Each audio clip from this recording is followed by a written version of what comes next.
مشکات میں حدیث پاک ہے، حضرت عائشہ صدیقہ طیبہ طاہرہ رضی اللہ تعالی عنہا اس کی راویہ فرماتی ہیں سرکار دو عالم صلی اللہ علیہ وسلم میرے گھٹنے پر سر رکھ کر آرام فرما رہے تھے۔ رات ایسی تھی کہ ستارے نکلے ہوئے، آسمان ستاروں سے بھرا ہوا۔ حضرت عائشہ رضی اللہ تعالیٰ عنہ فرماتی ہیں میں نے عرض کی یا رسول اللہ صلی اللہ علیہ وسلم کیا آپ کے کسی امتی کی نیکیاں ستاروں کے برابر بھی ہیں؟ تو سرکار دو عالم صلی اللہ علیہ وسلم نے فرمایا ہاں عمر کی۔ تو حضرت عائشہ رضی اللہ تعالیٰ عنہ حیرانگی سے پوچھتی ہے، سوال کرتی ہے ابو بکر کی نیکیوں کا پھر کیا ہو، ان کا کیا بنے؟ سرکار علیہ السلام نے ارشاد فرمایا کہ عمر کی ساری زندگی کی نیکیاں صدیق کی ابو بکر کی ایک نیکی کے برابر، ساری زندگی کی نیکی ایک نیکی کے برابر۔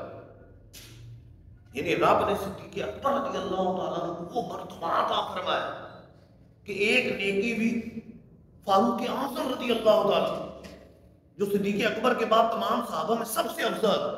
ان کی ساری زندگی کی نیکیاں ایک طرف اور صدیق اکبر رضی اللہ تعالیٰ عنہ کی ایک نیکی ایک طرف۔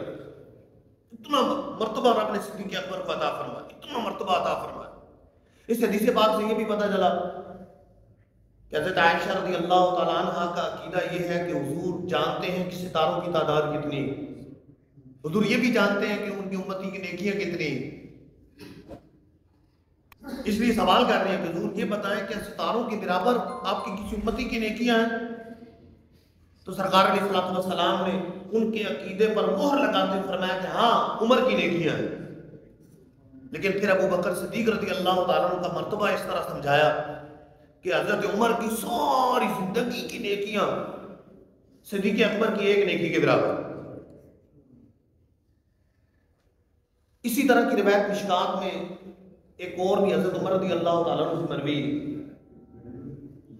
آپ رضی اللہ تعالیٰ عنہ کے دور خلافت میں صدیق اکبر کا ذکر ہوا تو حضرت عمر رضی اللہ تعالیٰ عنہ رونے لگے، صدیق اکبر کا ذکر ہوا رونے لگے اور کہنے لگے کہ کاش میری زندگی کی ساری نیکیاں لے لیں اور صدیق اکبر کی ایک دن رات کا عمل مجھے دے دیا، ایک دن ایک رات کا عمل دے دیا۔ رات کا عمل یہی ہجرت والا، غار ثور والا، اور دن کی نیکیاں کہ جب منکرین زکوٰۃ سے آپ نے جہاد کیا، سرکار علیہ السلام نے وصال فرمایا تو کئی قبیلے اسلام سے دور ہو گئے، ان سے جہاد فرمایا، مرتدین سے جہاد کیا، منکرین زکوٰۃ سے جہاد کیا، اور جو لشکر مقام ذی خشم میں پہنچ چکا تھا حضرت اسامہ والا، باقی صحابہ نے مشورہ دیا کہ لشکر کو واپس بلا لیا جائے، لیکن صدیق اکبر رضی اللہ تعالیٰ عنہ راضی نہیں۔ ابو قحافہ کے بیٹے کی یہ جرأت نہیں ہو سکتی کہ جس لشکر کو سرکار دو عالم صلی اللہ علیہ وسلم نے روانہ فرمایا اس کو روکے، ابو قحافہ کے بیٹے کی یہ جرأت نہیں ہو سکتی، میں نہیں روک سکتا، جو مرضی ہو جائے۔ یہ ان کی محبت اور اس محبت کی یہ قوت اور جرأت اور دلیری تھی، ان حالات میں بھی لشکر کو واپس نہیں بلایا، حالانکہ مرکز پہ مدینہ منورہ پہ حملہ ہونے کا خطرہ تھا، اس کو بالکل خالی چھوڑ دینا اور لشکر کو روانہ کر دینا بظاہر حالات اس کے لیے سازگار نظر نہیں آ رہے، لیکن صدیق اکبر رضی اللہ تعالیٰ عنہ کے عشق و محبت نے یہ فیصلہ کیا کہ جس لشکر کو سرکار دو عالم صلی اللہ علیہ وسلم نے روانہ فرمایا میں اس کے لشکر کو واپس نہیں بلا سکتا۔ یہ جو جہاد کیا، یہ جو دن کا عمل